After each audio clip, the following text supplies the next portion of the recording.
donc on aura obligatoirement un dactyle et un spondé.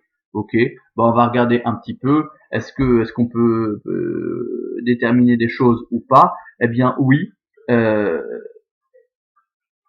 Le A de cela est probablement un nominatif. C'est probablement le sujet de Diclitour. Or, on sait que le A du nominatif est un A bref. Donc, je peux noter ce A en bref, ce qui veut dire que forcément, la syllabe qui suit est brève, puisque vous ne pouvez pas avoir de syllabes brèves seules, elles vont toujours par deux. Donc, je peux mettre ici ma césure. Voilà. Et je me demande pourquoi je me casse la tête, puisqu'il nous reste 3 syllabes, je vais mal compter, je suis désolé. Donc je vais mal compter. Donc 3 syllabes, ça forme obligatoirement un dactyle, ce qui veut dire que le né sera long, tandis que le ma et le ré et le ma seront brefs. Je commence à fatiguer, je suis désolé. En fait, j'ai fait toute la scansion d'un coup pour tout le texte, et donc ça commence à devenir long, je commence à ne plus voir clair. Donc voilà, une fois qu'on a scandé notre vers, on va pouvoir déterminer où se trouvent les coupures, triémimaires, pentémimaires et heptémimaires, voir s'il y en a. Donc premier demi-pied, deuxième demi-pied, troisième demi-pied, on est en plein milieu d'un mot, il ne note pas de coupure. Quatrième demi-pied, avec le réma. Là, cinquième demi-pied, là, nous avons une coupure, puisque nous sommes à la fin d'un mot.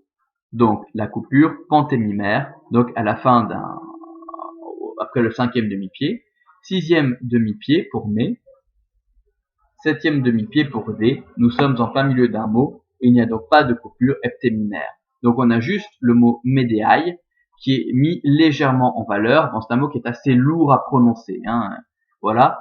Je dirais que à lui seul, le mot sert à se mettre en valeur, puisque toutes les syllabes sont longues, même celle qui est en hiatus. Bon, on poursuit. Alors, l'avant-dernier hexamètre dans ce qu'on fait aujourd'hui.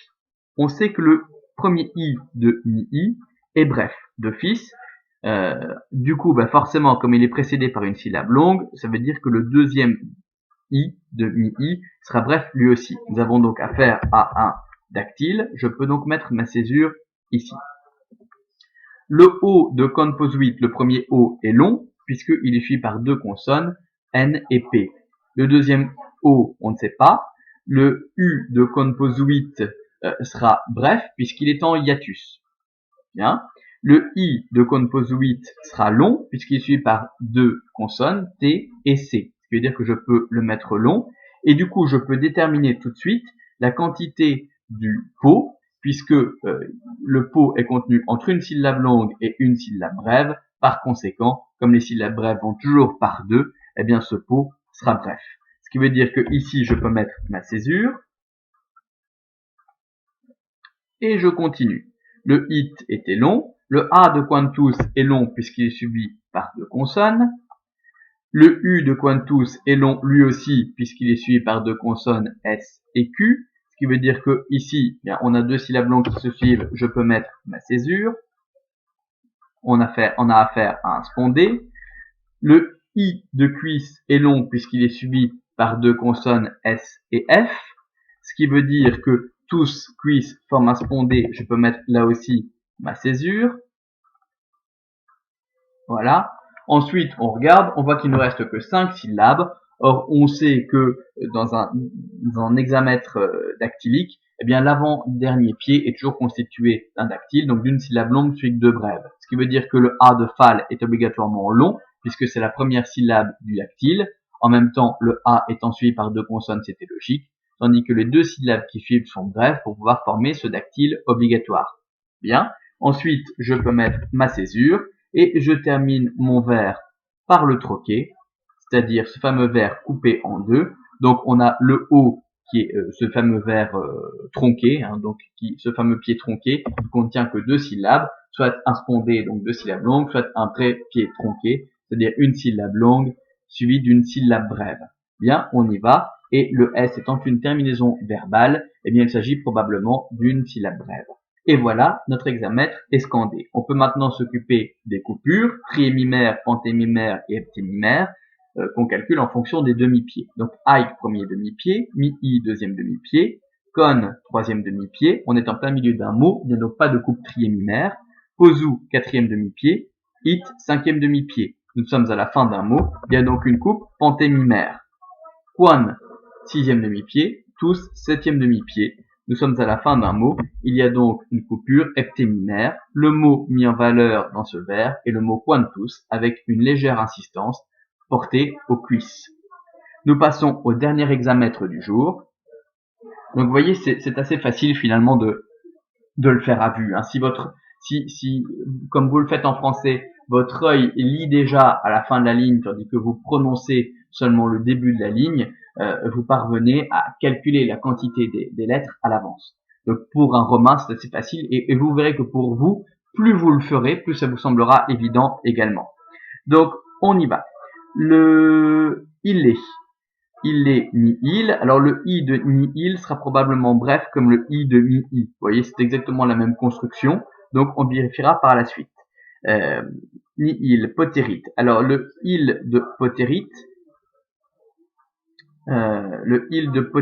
est obligatoirement long puisque ce i est suivi par deux consonnes. Donc L et T. Donc il est long. On va partir du principe que le ni est bref puisque ça se comporte un petit peu comme mi-i. Il est en hiatus. Du coup, le lait serait bref aussi. Donc, je peux mettre ici ma césure. En même temps que le lait soit bref, c'est logique puisqu'il s'agit d'une terminaison de nominatif singulier, comme pour les mots en A. Le nominatif singulier, quand il se termine par une voyelle, et a généralement une voyelle brève. Bien, donc nihil potérite. Alors le i de potérite est long puisqu'il est suivi par deux consonnes, T et D. Donc je peux le mettre en rouge. D nobis. Alors le i de nobis est long puisqu'il est suivi par trois consonnes carrément, S, C, R, soyons fous. Credere quiquam. Alors le u de quiquam n'est probablement pas en hiatus. On vérifiera après. Peut-être que le C et le U se prononcent de la même, en une seule lettre, un petit peu comme le QU ou le GU. On vérifiera.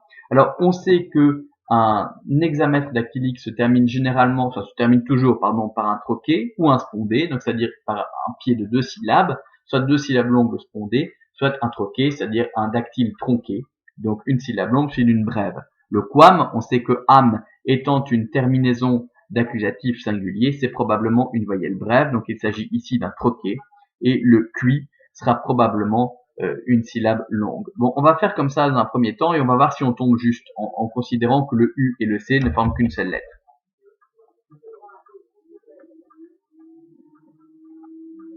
Voilà. Alors, on continue. Donc, on sait que dans un hexamètre, les trois dernières syllabes constituent un dactyle. Donc, l'avant-dernier pied est toujours un dactyle, ce qui veut dire que credere formerait un dactyle. Donc, la première syllabe serait longue, suivie par deux syllabes brèves, D et Ré. Et je peux mettre ma césure devant. Une fois de plus, on n'est pas sûr du U ici, il est possible que toute notre scansion du vers soit mauvaise. Hein, donc, on vérifiera par la suite. Donc, j'ai mis ma césure là. Je continue à remonter. Le bis étant long et étant à la fin d'un pied, ce qui veut dire qu'on a obligatoirement affaire à deux syllabes longues qui se suivent. Donc le no sera long. On aurait donc affaire à un spondé. Je peux mettre ma petite césure ici. Le D étant une syllabe isolée à la fin d'un pied et précédé d'une syllabe longue, eh bien forcément il s'agit d'un pied de deux syllabes longues, puisqu'un pied ne peut commencer que par une syllabe longue. Hein. Donc il s'agit une fois de plus d'un spondé. Voilà, c'est noté. Et ici, il nous reste trois syllabes pour former un pied, ce qui veut dire qu'un pied de trois syllabes, c'est obligatoirement un dactyle. Le poté sera obligatoirement bref. On va vérifier que c'est bon. Premier pied, deuxième pied, troisième pied, quatrième pied, cinquième pied, sixième pied. C'est bon. Le U, CU se prononçait donc comme une seule lettre, comme QU ou GU. Bien, c'était un U consonne. Ok. Bien, maintenant qu'on a scandé notre vers, je surveille l'heure, mais on va pouvoir mettre nos coupures. Ça va être un petit peu court, on va faire vite. Donc, premier demi-pied, deuxième demi-pied, troisième demi-pied, quatrième demi-pied, troisième demi-pied, j'ai oublié. Donc ici, il y a une coupure trihémimaire. Voilà. Donc, coupure trihémimaire. Quatrième demi-pied, cinquième demi-pied, coupure pentémimaire. Sixième demi-pied, septième demi-pied en plein milieu. Donc, le mot mis en valeur est ici potérite, avec une très légère insistance portée sur le D. Merci.